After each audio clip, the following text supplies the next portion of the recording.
We all know that the VLOOKUP can return only one single value back from a table or range. Sometimes it's annoying, especially when you have duplicated values, but there is a solution. Let me show you.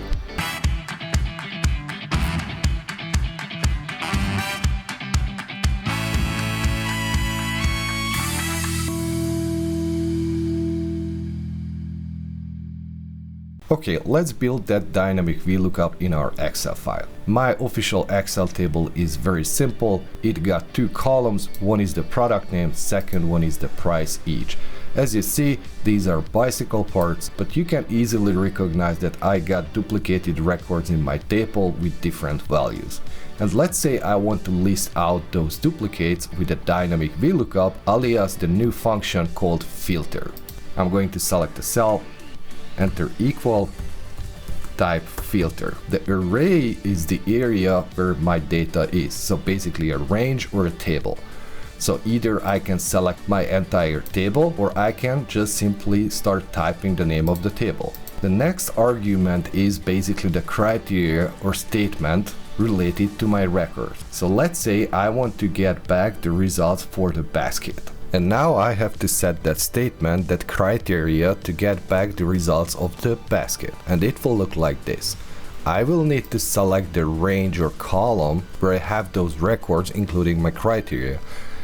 Equal, and I'm going to simply use a text this time, saying basket. And the last argument is very simple. If there is no value found, then I can return some value back, but this time I'm going to use just simply a blank cell. Close the bracket, hit enter.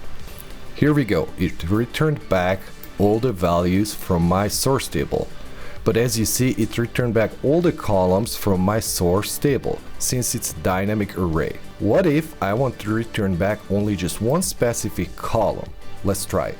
I'll start typing filter, and this time, instead of selecting the entire table as an array, I'm going to select only the price each column as a result to return back.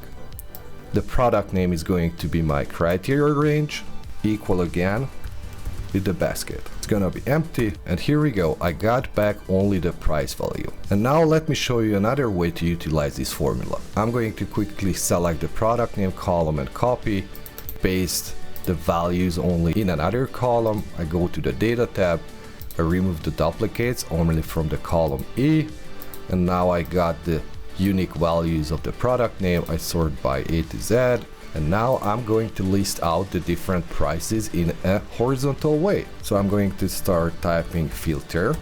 My value, what I want to get back, is the price each column. Criteria range is going to be my product name column, equal with something.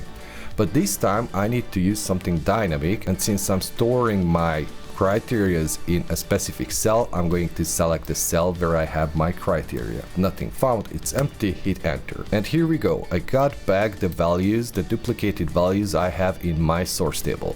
But it's still in a vertical way, and I want to convert to be in a horizontal way. Now I select the cell where I have the original formula, and I'm going to start typing a new function which is called the transpose function, and I want the transpose to convert my vertical dynamic array to be in a horizontal way. I hit enter, and it made it. And the only thing I need to do this time is just simply copy down the formula until I have those unique values, and it listed out all the variations for my price. If I want to sort my values in a different way, then I can use another function as well. I go back to my original formula, I select the very beginning of the formula, and I start typing sort. And I want the sort function to sort the entire value of this formula in an ascending order. I select one, and I want it to sort by column this time, so I'm going to say true, close the brackets, hit enter. Then I just simply copy my formula again down until I have values in my range.